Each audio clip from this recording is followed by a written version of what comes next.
It was a stormy night, and the rain lashed against the windshield of Arun's car as he struggled to see the road ahead. He had been driving back from a business meeting when his car suddenly sputtered and came to a halt.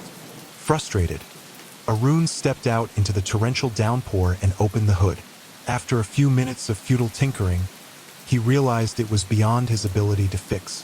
Fortunately, a faint light in the distance caught his eye. A small garage by the roadside. He pushed his car there, his clothes soaked through by the time he reached. The garage owner, an old man with deep-set eyes and a voice heavy with caution, inspected the car and shook his head. "It won't be fixed tonight," the man said. "You'll have to stay here until morning." Arun glanced at his watch. It was nearly midnight. He couldn't afford to miss the next day's meeting, so he asked about alternative transportation. The old man hesitated. "There's a bus stand a short walk from here," he finally said.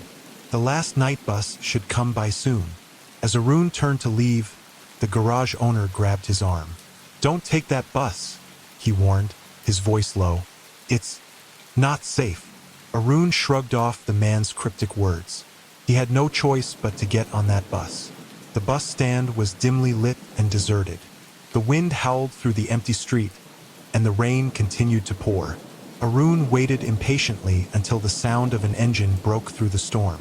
The bus pulled up, its headlights piercing the darkness, and the doors creaked open. He stepped aboard, his shoes squelching on the wet floor. The interior of the bus was dim, and the passengers immediately struck him as odd. A woman in a tattered sari sat near the front, staring blankly ahead, her lips moving as if in silent prayer. A man in a trench coat sat a few rows behind her, his head bowed, whispering something incomprehensible.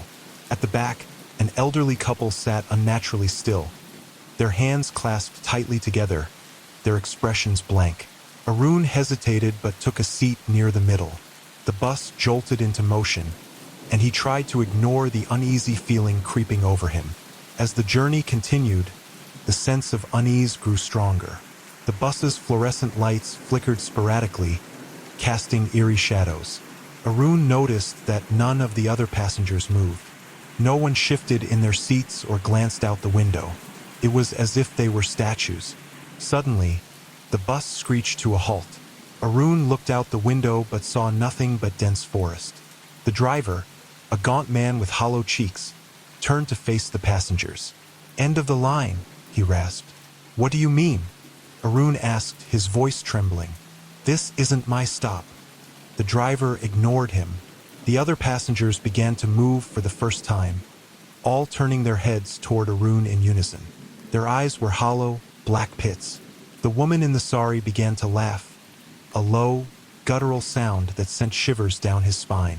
The man in the trench coat stood up, his face hidden in shadow, and pointed at Arun. "You don't belong here," he said, his voice echoing unnaturally. Panic surged through Arun. He bolted toward the door, but the driver blocked his path, his skeletal hand reaching for him. Arun shoved past him and leaped off the bus into the rain-soaked night. Arun ran blindly into the forest, the sound of laughter and whispers following him. After what felt like hours, he stumbled back onto the main road. To his astonishment, he saw the garage ahead, its lights still on. He burst inside, panting and soaked. The old man looked up, his expression grim. "You took the bus, didn't you?" he said, more a statement than a question. Arun nodded, trembling. What was that?" The old man sighed. "That bus hasn't been in service for over 20 years.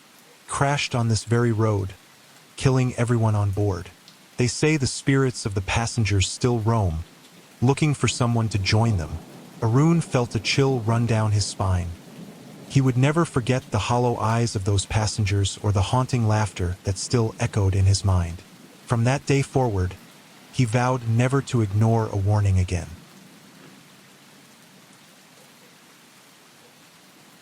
Touch the red subscribe button to protect yourself from all the ghostly entities. Also, don't forget to share it with all your friends and family. We will be back with a new story soon.